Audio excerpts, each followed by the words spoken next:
So we think when it comes to spending time with kids, you should play for keeps. And we kind of mean that literally. In other words, it's important that you actually play. And when I say play, I mean play in the context of play ball, play games, play room, play make-believe, play hide and seek, play station, play cards, play act, play ground, Play-Doh. To put it simply, one of the most effective ways to keep your kids connected is to have fun with them. What do we mean by fun? Well, pretty much anything that entertains them, makes them laugh, and helps them enjoy life. Really? Anything? Well, no. I mean, you should probably leave out things like skating in traffic, wrestling with alligators, jumping ramps with baby strollers, launching bottle rockets from body parts. You are the adult, so we expect you to screen some things with a little common sense. I mean, there are definitely some fun things that kids shouldn't do because they're not safe, not age appropriate, or they break a major commandment. But we think fun is just a really big idea. It may seem trivial when you put it up against love, words, stories, and tribes.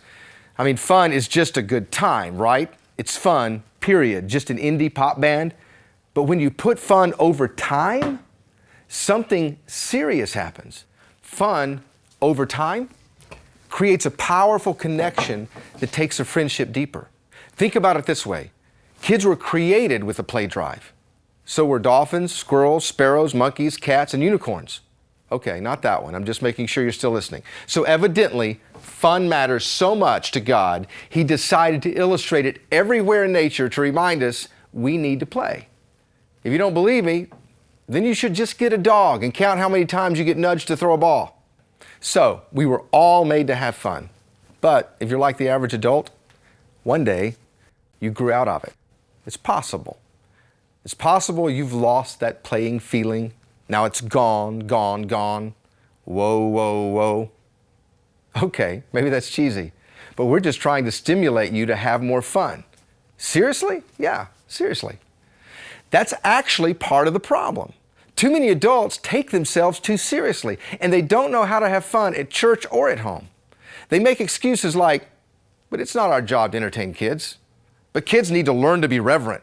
But life is not all fun and games. But how can kids learn if they're having so much fun? Really? What if it's your responsibility to make sure kids experience the joy and excitement that should exist in the church and home? And if you have a problem with being too serious, it could be a serious problem. You may just need a fun adjustment.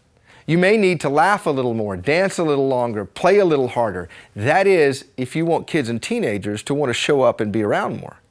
If you want to build a deeper relationship with them, let's face it, most of us are more worried about kids sinning than we are about them playing. Here's a thought. What if it's a sin not to have fun? In fact, what if it's more of a sin not to have fun than it is to do some fun things that are considered to be a sin by some people? And no, I'm not talking about sex. Howard Hendricks, professor at Dallas Theological Seminary, actually says this: it's a sin to bore children with the way we teach them the Bible. So what if it's time to stop taking ourselves so seriously and start getting serious about having fun? God certainly seems to take fun seriously, so seriously that most of the time when He wants us to focus on our relationship with Him, He tells us to sing, dance, celebrate, eat, drink, that's lemonade of course, and be joyful. Evidently, He wants us to think of our relationship with Him kind of like a party. And everybody likes a good party, especially kids. You see, it's more than just okay to have fun. It's actually a command, or at least a strong suggestion. The word fun may not actually be in the Bible, but all of its relatives are there. May the righteous be glad. Rejoice in the Lord always. Celebrate a festival to the Lord. A cheerful heart is good medicine. The fruit of the Spirit is joy. However many years anyone may live, let them enjoy them all. Basically, we were created and told by God to enjoy ourselves, to enjoy each other, and everything else God made. It's kind of like the way God enjoyed creation. He actually modeled the idea on the seventh day when He stopped and rested. If you think that means He was so worn out from 6 hard days of creating that He took a nap, you probably need to revisit the creation story. He merely put everything on pause and enjoyed what He'd made. That's what we're invited to do as well. Every day, every week. I think God expects us just to do the same thing, just stop. Sometimes in the middle of our busy routine, long enough to enjoy Him and what He's made. That's why Sunday should be the most fun day of the week.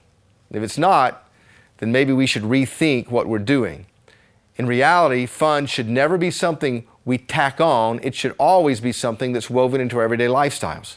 I mean, don't you think Christians should be the most joyful, positive, happy, playful, fun people on the planet? Instead, too many get a rap for being negative, pessimistic, obnoxious, judgmental, and boring. At the risk of oversimplifying, if we played, laughed, danced, and smiled a little more at church and at home, kids and teenagers might grow up with a healthier perspective of their family and the Christian community. Don't make the mistake of thinking that fun is a waste of time, because what fun can do over time is critical for your relationship with a kid or teenager. Fun over time, for example, convinces kids that you actually like them. I mean, I'm sure your kids know you love them, but do they feel like you love them? Before they can feel loved, they may need a little evidence that you do like them. And they'll probably never be sure you like them until you start having fun with them. Fun over time reconnects what has been disconnected. Therapists have long known a secret that parents and leaders should learn, that playing with kids breaks down walls. It can repair damage in the relationship. Playfulness is actually an effective way to deal with tantrums, anxiety, sibling rivalry, and even rebellious teenage behavior. When something has broken your relationship with a child, fun can become a bridge to rebuild your trust with each other. And fun over time fosters resilience, because life is hard. If you want kids to grow up and push through heartbreak, tragedy, and disappointment, then they need a collection of fun memories to assure them that life does go on, that the joys of living and loving and laughing together far outweigh the pain that will also inevitably show up. Having fun helps us fight for the relationships, even when things get difficult. And you know what else fun does? Fun over time authenticates forgiveness. Fun may actually be one of the best ways to prove forgiveness to someone. Think about it. How easy is it to have fun with someone if you're still offended by what he or she did? Remember, it's hard to fake forgiveness with kids, and they may not believe you've really forgiven them until you take the initiative to have fun with them. In the movie Hook, Robin Williams plays Peter Pan. Not the adventurous, daring, vivacious, playful boy Peter. He portrays Peter Pan as an adult who's preoccupied with adult issues. Basically, Peter Pan is a dad with kids, but he's forgotten how to be a kid. In an earlier scene in the movie, Peter snaps at his children for interrupting a business call. When he does, his wife throws his phone out the window and says this: "Your children love you. They want to play with you. How long do you think that lasts? Soon, Jack may not even want you to come to his games. We have a few special years with our children when they're the ones that want us around. After that, you're going to be running after them for a bit of attention. It's so fast, Peter. It's a few years and it's over. And you're not being careful and you're missing it." The point of the movie to every adult is simple. If it can happen to Peter Pan, it can happen to any of us. Peter has simply grown up and forgotten how to play. As a dad, he's missing out on the most critical years of his own children's lives. You say, what's the solution? Peter has to rediscover his potential to play. He has to relearn how to have fun with his kids. He has to reclaim his relationships through an adventure and start living like fun matters again. That's why playing for keeps means you get serious about having fun with kids and teenagers.